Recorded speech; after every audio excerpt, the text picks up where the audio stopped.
Pourrait-on imaginer qu'à cause de la bêtise d'un élève d'une grande yeshiva comme Poniovitch qui compte 1500 élèves, l'ensemble des 1500 élèves, tous les rabbanim, tous les enseignants de la yeshiva puissent partir tous ensemble en prison? Impensable.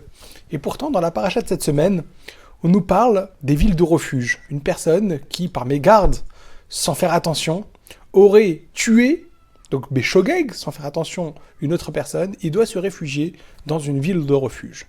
Dans le traité Makot, on nous enseigne que pour qu'il puisse rester dans cette ville de refuge, il faut qu'il ait tout le confort, parce que c'est écrit dans la Torah qu'il ira dans la ville de refuge et il y vivra. Il faut qu'il ait tous les moyens pour bien vivre. Le traité Makot nous enseigne que pour cela, si une personne était proche d'un rave, eh ben le rave viendra avec lui dans la ville de refuge. Mais si le rave vient avec lui dans la ville de refuge, l'ensemble de sa yeshiva, tous ses élèves viendront avec lui dans la ville de refuge. Impensable! Comment c'est possible?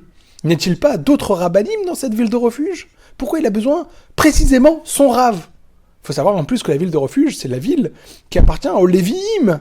Or, les Lévi'im, la bénédiction qu'ils ont reçue de Moshe Rabbeinu, c'est Yoru Mishpatecha le Yaakov et Toratra le Israël. Vous enseignerez la Torah au peuple d'Israël.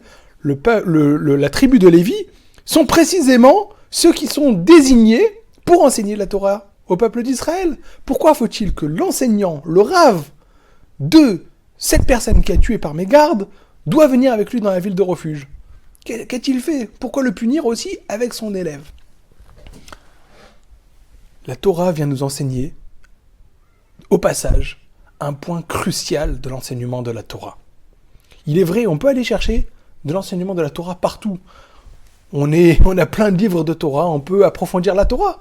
Aujourd'hui, avec les sites internet, les vidéos YouTube, même cette vidéo-là, on a accès à la Torah. C'est assez facile.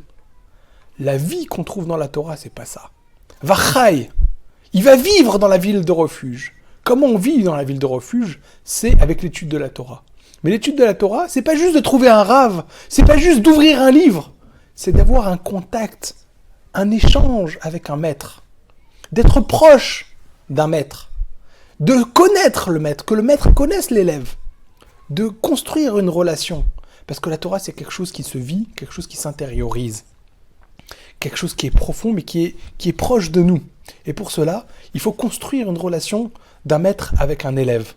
Et si une personne doit partir dans la ville de refuge, il doit vivre dans la ville de refuge, il ne peut pas vivre s'il brise ce lien avec son maître. Alors c'est vrai, il y a d'autres enseignants, c'est vrai, il peut avoir accès à la Torah, mais il n'a pas cette relation, comment intérioriser la Torah à l'intérieur de lui grâce à ce rapport avec son maître.